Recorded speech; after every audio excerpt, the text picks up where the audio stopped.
everyone. We are here. Feelings Friday. Chip Dodd with the Heart Expert. How you doing, Chip? Hey, good to see you, Dhati. Good. I like the setting. You moved to your left a little bit. I can see the back door now. Okay. Do I need to move this way? No, it's fine. It's just that you just move around just a little bit. Just a slight. I want to. I'm here to make sure that you're okay. So just want to make sure. Are you okay?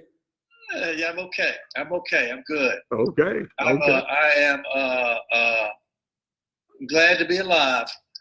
Yeah. I tell you what, I'm glad too, Dhati. I'm really glad to have something that I get to do that matters to me, that matters too, Yeah, that is always good to have something that matters, because it's so easy to get caught up in stuff that, in order to pay the bills or in order to, make a living, it's real easy for us to do things that don't.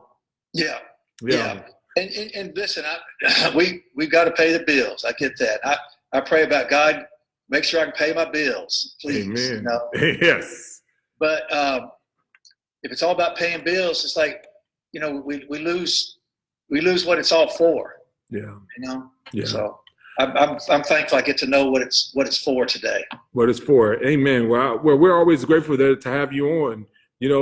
Chip, we talked a little bit before, but I mean, there's so many different ways that we can go about this. So many different topics, so many different things that we can do. But what I've been doing, basically, I've been processing with some leaders this week. Actually, this week has been kind of in a response from last week. Last week, for specifically the evangelical community, for the human community, for all different types of community, it was a hard week. I mean, I don't know how much you heard, but there was a pastor who died last week, a prominent pastor in the evangelical community.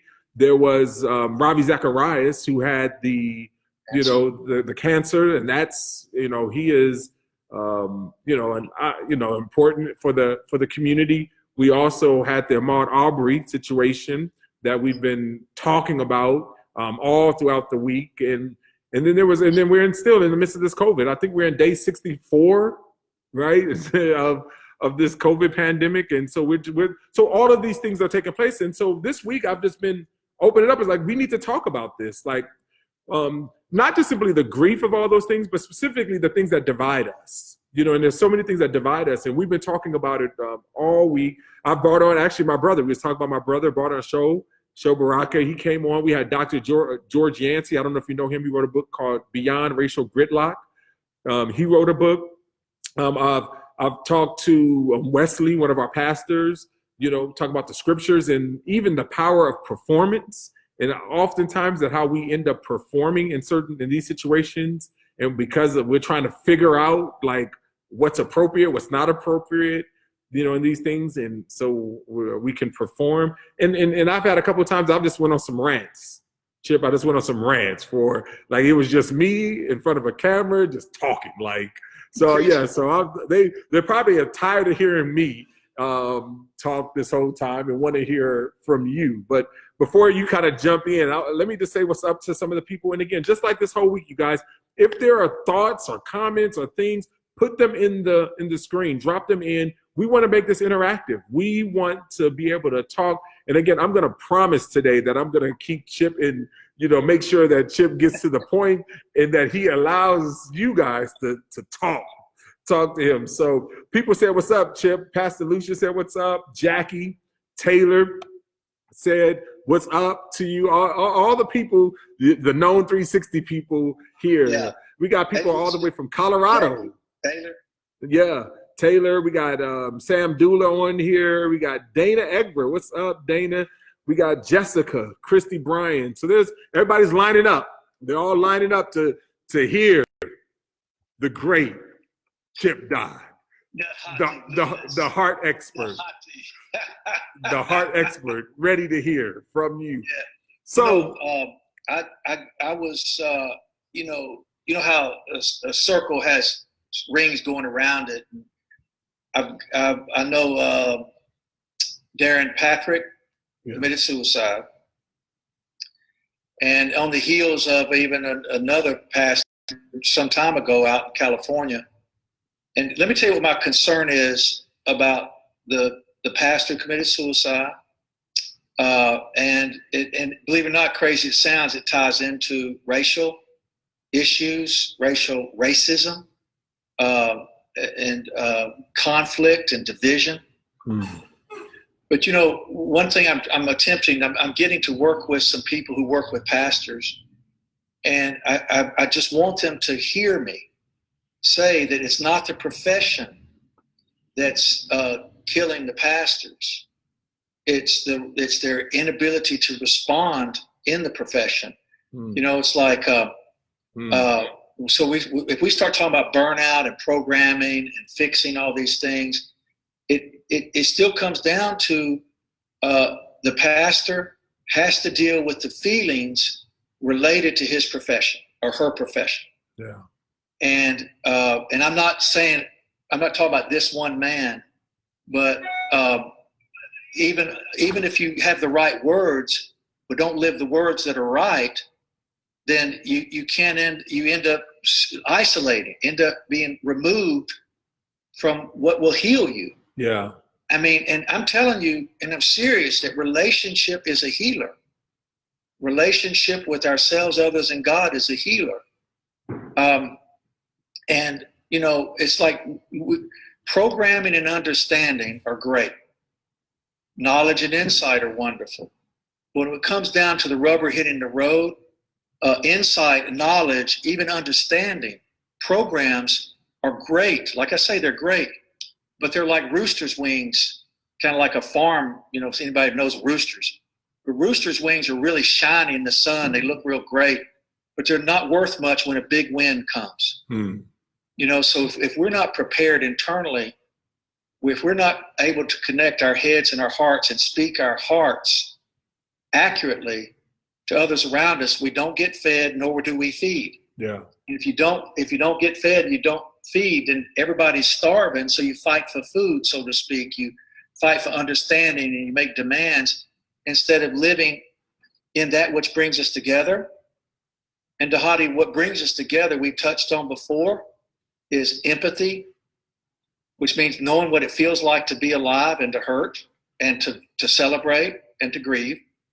Last week we talked about, you put all mamas at a funeral of a child. It doesn't matter whose child it is. It doesn't matter where those mamas are from. Every mama knows that the fear of losing the child or the pain of losing the child. Yeah. And so every mama there, unless they are just walled in bitterness, is going to be together in communion of heart with understanding. But the true understanding that doesn't fix anything, but allows us to eat from the same plate. So empathy. What are some of the ways, and many people are commenting on what you're saying, they're just saying it's so true. This is real. I mean, what you're talking about. And I think that empathy is a good word for us. What keeps us from the hardness of a heart, the hardened heart that so many of us can face because we're tired of dealing with the pain of life. Like, I'm tired of dealing with the tragedy. Like, many times as an African American, I hear other African Americans and other minorities saying, "Oh man, here we go again." That's the response to the Ahmaud Arbery situation. That's the response. I don't know if you even heard as recently of the the police breaking into the house. Of the EMT? Yeah, the EMT. Yeah. That's the response. And it's just kind of like, oh, sorry, made a mistake.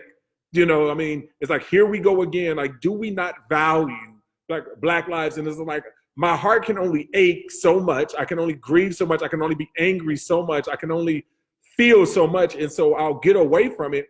And the way I can get away from it is hardening my heart. But Jesus warns his disciples in Mark chapter 8, he says, beware of a hardened heart. Yeah. And for people who are constantly experiencing trauma, or whether it's primary or secondary, or things that remind them of hurt and pain, to get away, how do we keep from that? I mean, because I'm pretty sure that's like, even whether it's suicide or whether it's anything, it's like we're trying to get away from the hurt of life, the pain of life, the pain of relationship. As you say, that relationship heals. But I remember you also said that I would like I would, instead of being rejected because I want relationship, but my fear of rejection is even greater than sometimes, like I would rather deny that need for relationship because I'm so afraid that you may reject me. I'd rather just shut off. Yeah. And that is the battle of daily life. If we really gut up and face it, that's the battle. Run from or speak to. Yeah. I mean, and I get it. Like, listen, man, 1975. That's the year I was born. I know that's the year my life began to end. Oh man.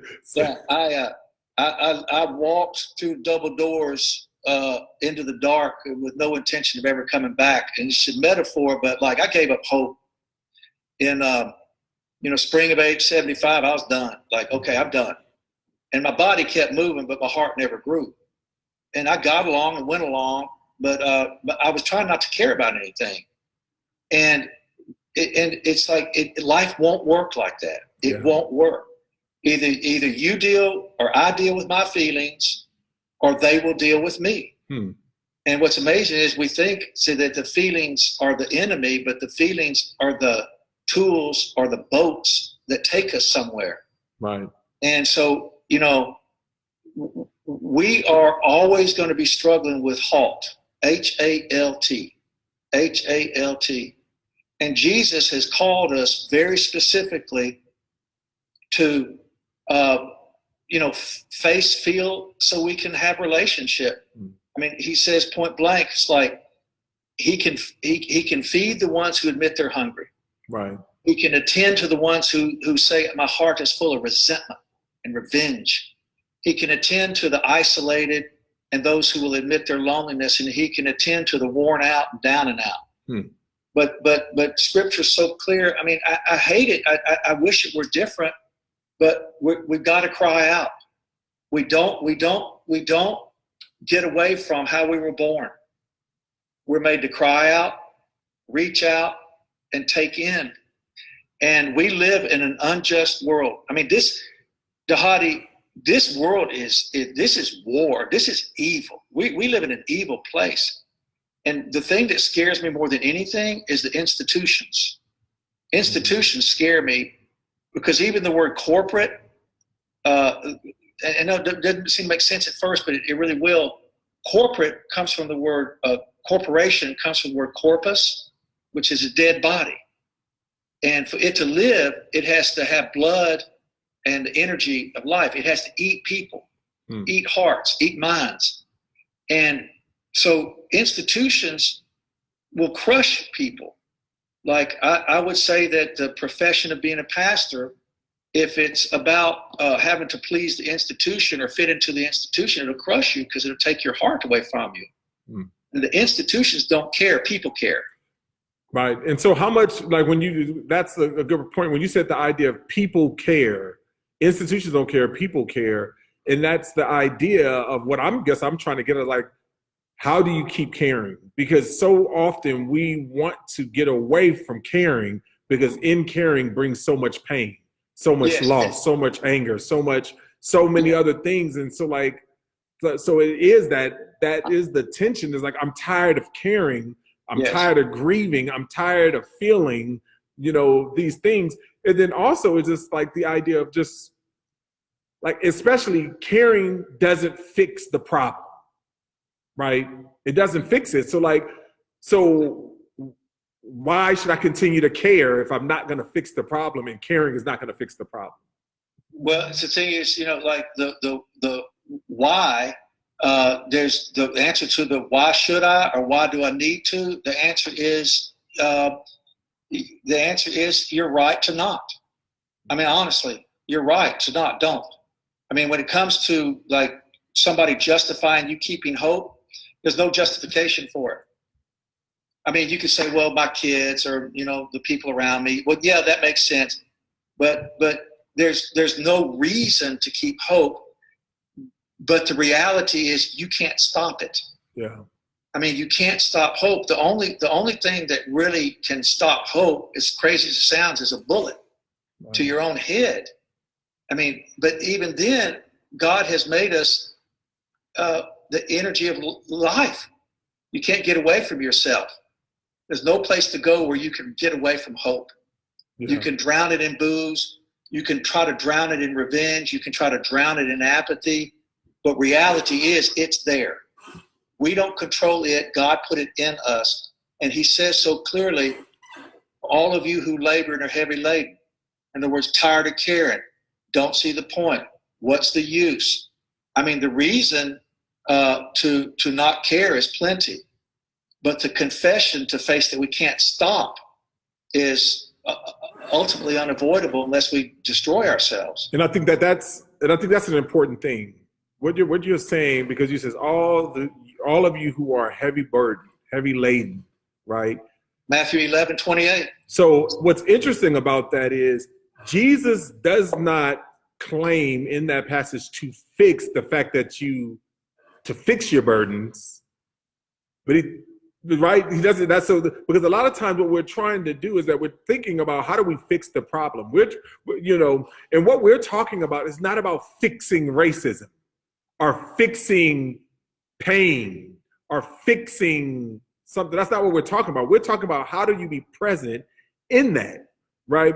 And I think that's a critical difference, because some people will think about like this is about fixing it, right? It's more about fixing it than it is about being present in it. Because this is what you're saying, is that we can't help but to hope, but to live, but to to live life. We have to live life, and so I think that's a critical piece for every one of us to recognize, which means that we're going to have to learn how to grieve life well.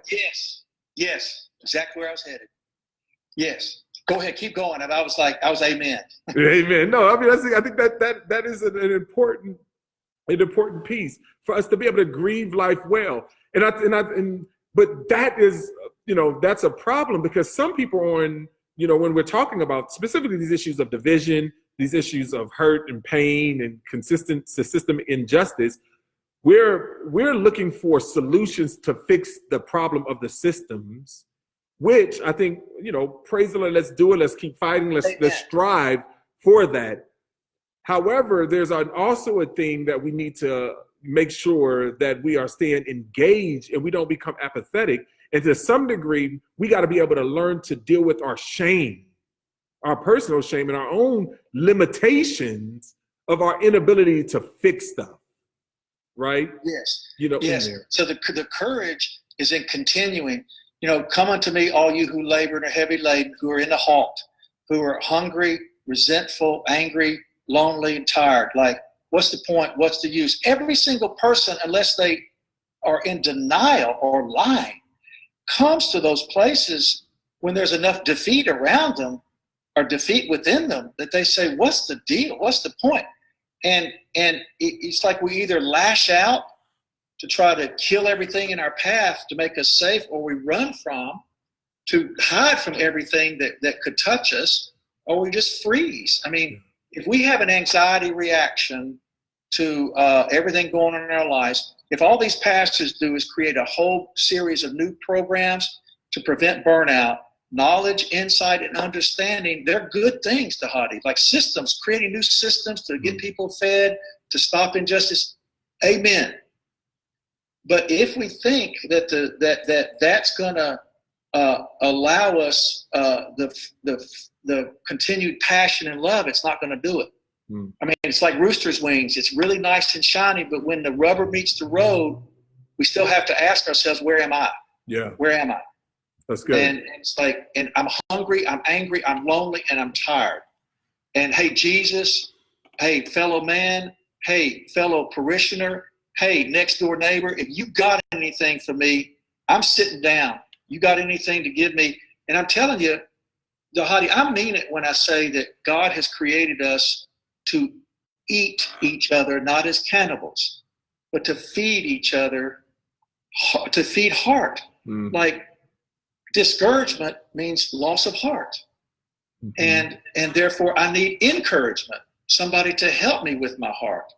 And it's just amazing how we can speak words and show up in people's lives, a hand on the shoulder, a promise to keep hoping when they don't, a reminder of remembering, going back and remember when the last time somebody was there in your life. Remember the caregivers. Remember hope.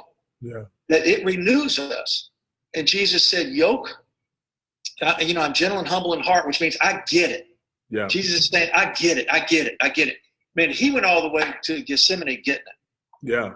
And in Gethsemane, he was God's son, begging God not to do what he had to do. That's good. Let's go to the like we promised you guys to talk to you a little bit. So what are some of the things that you guys have saying? Like, what are some questions that you have when it comes to dealing with this and the trauma and the triggers and all the things that comes with situations like this, whether it's grieving the loss of a loved one, it's people who have lost the loved ones, all the different things that, more and more we're losing people who are closer to us, to Corona, where so many different things that we could be grieving in this, in this time. And so we've been talking a little bit about that. We've been talking a little bit about that. And so let's see. Oh, so they're asking, they want clarity on your corporation and corpus, analogy, the what is a corporation and corpus, and can you explain that again? Yeah, it's like institutions don't really heal human problems. Institutions feed on people's hearts to stay alive. Like the justice system is not going to fix all our problems. Relationship is what heals us.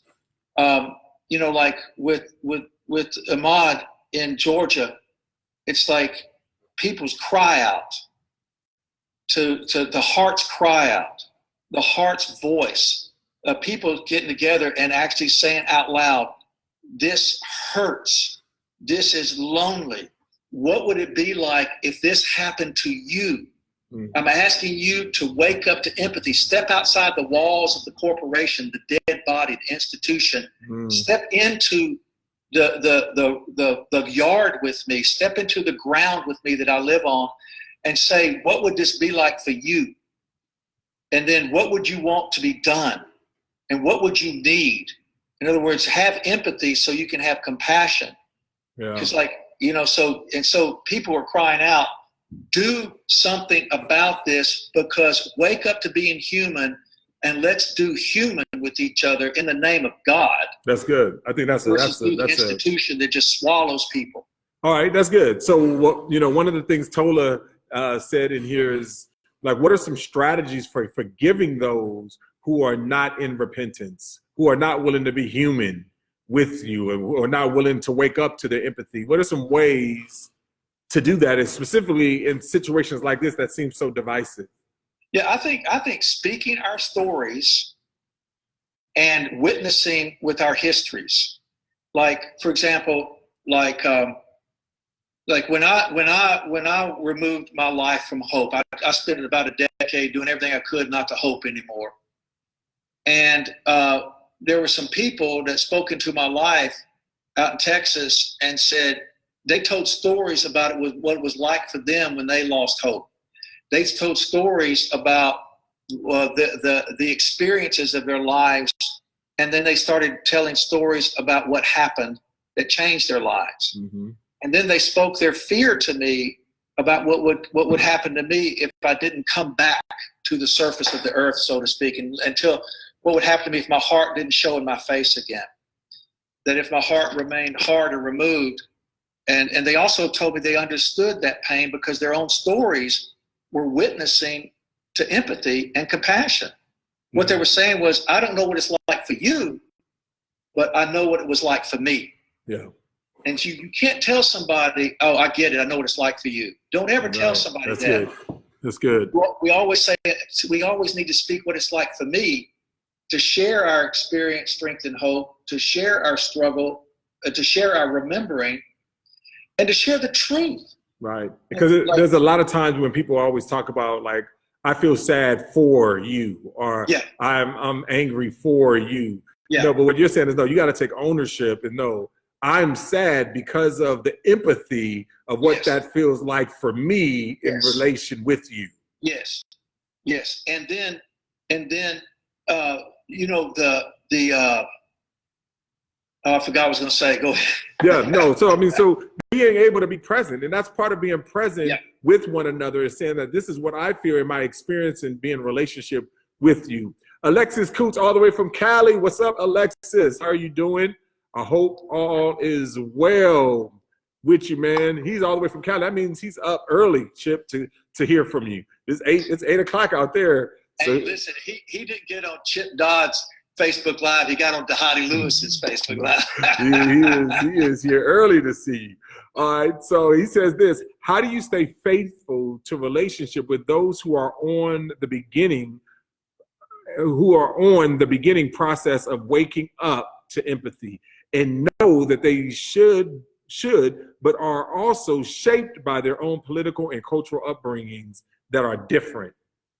So they're just on this, they're early on the process of waking up to this idea of empathy, but they've been so encultured to their own upbringings. Like, how would you recommend them? You know, Dhati, culture is a word that actually means prejudice. And what I mean is that if you are your culture, it means that you're identified only with those people who are in your club. And the word culture, therefore, is actually meant to mean two things. It can mean cult, or it can mean cultivate. So if culture is excluding, then it's a cult, which means unless you're like me, you don't belong or matter. But if it cultivates, it says, hey, you know what?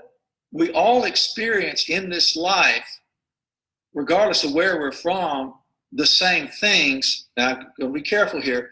We all experience the human experience of feelings, needs, desire, longings, and hope, and a story that goes with it. So either you will tell that story, or you're going to run from it or hide it. You're going to run to your culture and hide your story, or you're going to cultivate how much we are very much created to cry out, reach out, and take into our lives what we're made to do. And at the same time, empathy grows us into compassion. You tell a story. Now, tell a story you told. It's public. Yeah. Yeah. You talked to one time, like you and Angie are driving, and she gets pulled over by police for speeding or running a stop sign or something. And it's two different experiences when a police person pulls y'all over. Angie's Caucasian and you're African American. And so you said that it's scary that you're like, you're not driving. You said you put both hands up on the dashboard. Like, my God, you know? And so if Angie cares about you, she has empathy about you needing to do that, you having to do that, right? Yeah. But her empathy is relating to her life. Yeah, that's which good. means where she can relate to being scared. Yes. Okay. Yeah. And that's real. Because she's white doesn't mean she doesn't have fear. But compassion is the ability to understand your need to do that and the reason you're doing that, which she can't identify with empathy. She can only care about you doing it, but she can't care about you unless she can identify that she's a human being who lives in pain of fear, sad, hurt, lonely, shame, guilt, and glad. Right. That's good. Yeah. No, that makes that's a good sense. That's good. Chip, don't move, Chip. Remember that's part of the rules. You don't move. Because you start moving, like, don't move. No, that's really, really good.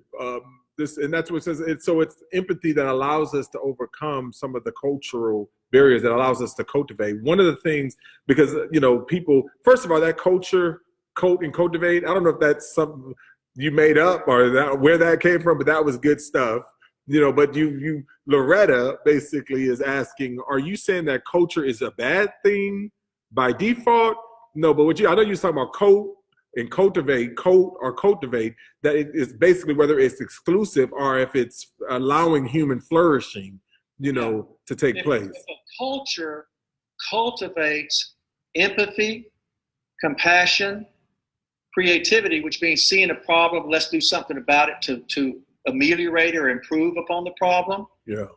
Or if it's service to us, if a culture raises humans up to be empathic, compassionate, creative, and of service to others, it's a cultivating experience. Okay. But if a culture is a way to run from being human, which means we're better than them and you only know where you are based in comparisons, then I would say that doesn't develop empathy.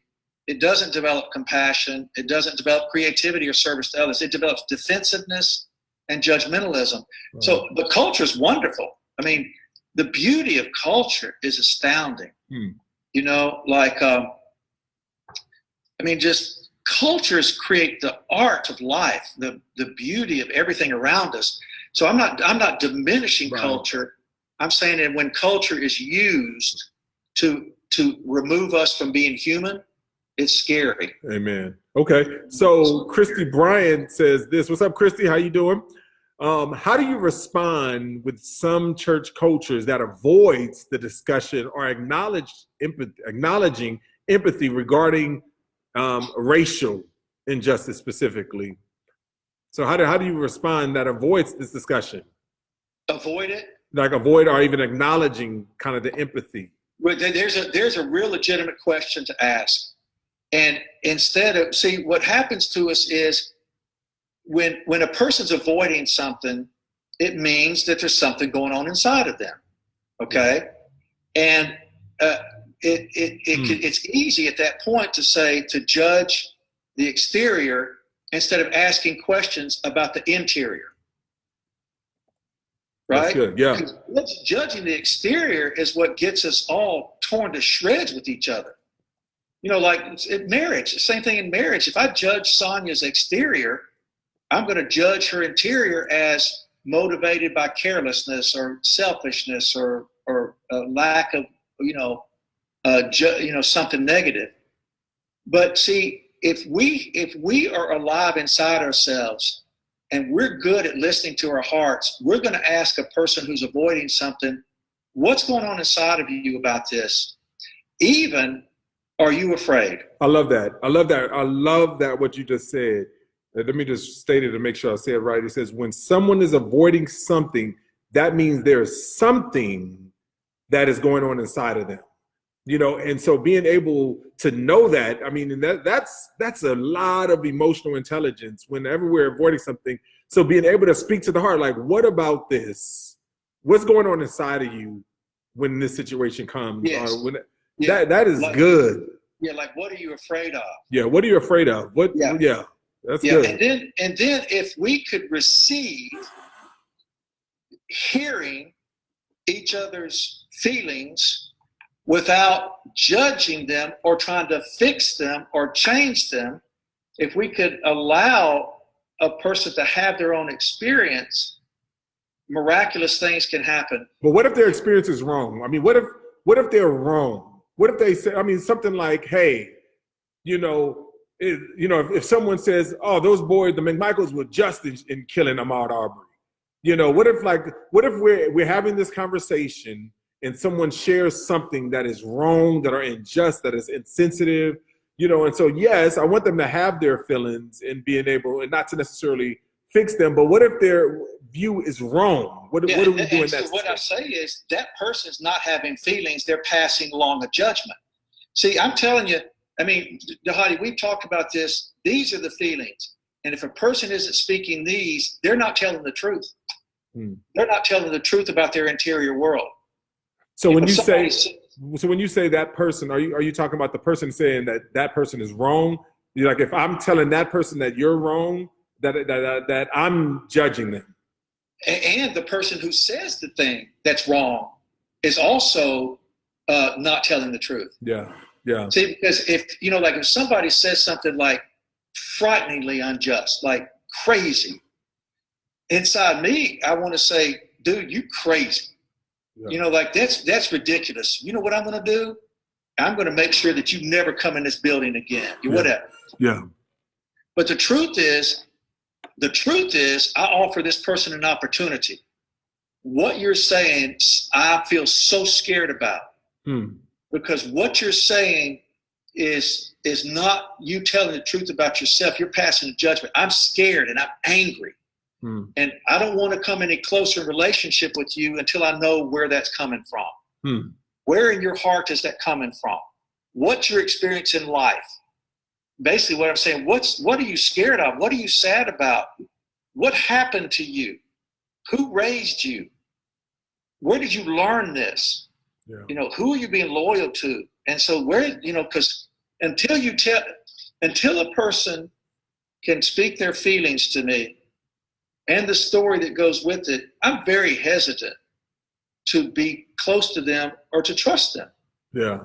Like, so how do you, I mean, that, man, I just, as someone who's participating or trying to do that, that is a hard thing. Does that just take practice? How do we get to that point where I'm not judging every statement that you're saying to me, but I'm always trying to check in of where I'm at in relation to what you're saying?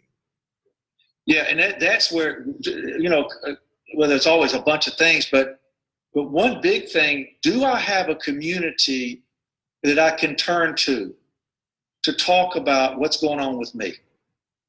Okay, do I have a community to turn to? Where do I draw my strength? And what I mean by my strength is the willingness and the fight to keep hope. Yeah. The strength that comes from knowing that when I go out and take a risk, I have a place to come back to where people are going to receive me. Where can I go where the light's always on at the front porch, the door's unlocked, and the table's set for me? Okay, so nobody does life alone. So who are you doing life with? Okay, because when you go out into the world, you're going to bump into people who you could have relationship with or might not, according to their willingness. But we have to we can spend our day checking our own willingness with where am I? That's something you say a lot. Like the question is, where am I? Yeah. Where am I? And the answer starts with feelings. It doesn't start with some idea. It starts with where I am. God is scared. Where I am, God is sad. Where I am, God is hurt. Where I am, God is angry. And then what are the questions that come out of those feelings? You know, like, God, do you do anything? I'm scared to death. I don't see you doing anything. Right. Allow us to be in relationship. That's good. That's good. And I think that is good. And one person, Shane, put up here, 1 Corinthians 12:24-6, is talking about the idea that we are one body together, right? And that we need to honor one another and honor the parts. And it says, you know, one part suffers, we all suffer, right? Every part suffers with it. And so just being able and that interconnectedness that in 1 Corinthians 12 is talking about is just like, how do we become present, you know, with one another? And that gives us the ability to like grieve with those who grieve or rejoice with those who rejoice, you know, that it gives us the ability to be present, you know, with those. You let me run through something directly related to that. Like, how to say this? When you told me this story about putting your hands on the dash of the car, I mean, you're a D1 athlete, pastor. You know, like I had the option of maybe going to do some work with this university, or you know, continue to do work with you this fall. And I said, my answer to working with you this fall is yes. I mean, just yes. With this university, it's like, well, I don't think I have the bandwidth, the time for that. So anyway, okay. So you told that story, and I felt sad. I felt angry. I felt fear. Okay. And I wished for a world where you didn't have to do that. And more than likely, you had to do that because of where you come from, but also you feel like you need to keep doing that because literally the outside appearance, just the outside world, the color of your skin. Yeah. Okay. And so that compassion is directly related to on some level, like, I see your pain and I don't want you to live like that. I don't want you to have that. But where's that coming from? Well, one is I moved to want it to be different. Yeah. Okay. But the only reason I moved to want it to be different is not because I'm white. Right. Or not because I don't have to do that. It's because on some level I can relate to having to do that in another guise, in another way. Yeah. Because what I'm saying is, God Almighty, I know what fear is. I know what it's like to feel like if I don't do something, I'm going to pay. They're going to get me. Okay? So that empathy, that at the same time, it allows me to go, God, I want to do something about it. This is bull. Yeah. What Dhati is describing is not okay. But that's not coming out of because you're black. That's coming out of because I remember pain and know what pain is. And I see you having a pain that's absolutely, hey, that's wrong and unjust. Right. But my care for you came out of care for me and remembering me. Yeah. So, but people who are trying to fix racial issues or stop pastor suicides or stop cancer, if you really dig into their stories, the people you want to be with who are doing something about life's injustices, they all have stories to tell related to a parent dying of cancer, so they become a cancer doctor. You know? Yeah. I grew up, in a world where, let's just say where I came from was scary. Yeah. Real scary. But I could pose differently because we had the house that looked a certain way. Yeah. And my father's profession was a certain way, so I could get away with more posing. We all try to pose to run away from our hearts. So compassion comes from being able to know my own story of empathy, which allows me to genuinely care about you instead of trying to fix the world so you don't have to feel things. Yeah, that's really good. Does that make sense? No, I mean, that's basically what we're talking about today is the power of empathy. What does it look like for us to recognize and be responsible for what's going on inside us so that we can better be present, whether it's systemic injustices, whether it's catastrophes, self-inflicted wounds, whatever it may be, that we, no matter how gruesome or how bad or whatever it is, we have to go inside and tell the truth about what's going on inside within us. And join with others because we need each other's help. Yes, and join with them in order to do that. Hey, can I tell you a quick story? That's it. This is the last story, Phil, or Chip. Oh, by the way, the reason why I said that is because Corwin said, "What's up, Phil?" So Corwin, I just want you to know that he planted that in my mind because he said that on the chat. So I want you to know that's what your friend has said to you. So yeah. Take us out with this story. Okay, I'm in ninth grade. There are 88 kids that go out for football, and then in 3 weeks there are like 14 of us left. It didn't cut anybody. Just ran people off. And then we played our first game and lost. The coach said, I promise you there won't be 14 left at the end of the day. So at the end of practice, there was we had to run 2 400s under a certain time, or we had to keep running them till we did. And he'd run us to death. And after we ran the first one, I came to the end of myself. Because when it came to run the second one, I raised up and said, I can't do it. I can't do it. And this one boy started screaming, you heard him? He can't do it. He quits. He quits. You get out here. And they were just like attacking me. And there was this kid that I grew up with, and we were all on some level. I mean, this is a team that is truly integrated around pain, right? Yeah. I mean, black, white kids. Yeah. All of us are orphans on some level. I wasn't playing for football. I was playing because I wanted love. I figured if I could be tough enough, I'd get the love. And wanted to be respected. And so I said, I can't do it. And people are screaming. And this one boy that I grew up with, that I taught him how to hit a baseball in the 4th grade. And we'd hang out and talk, and I'd visit over at his house and so on. He looked up, and this is like 5 years later, when I hadn't even seen him much. We went to different middle schools. He said, no, Chip, no. You can do it. You can do it. Don't quit.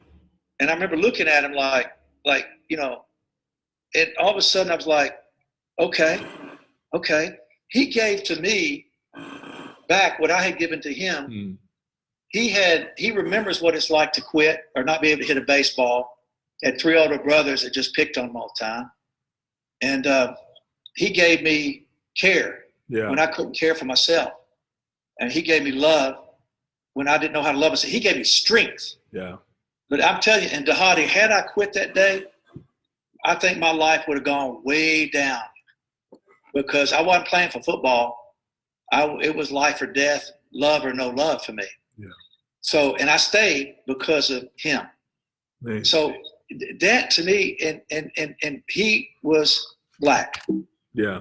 Okay. He was white. He was whatever. He was heart. And he spoke heart to me.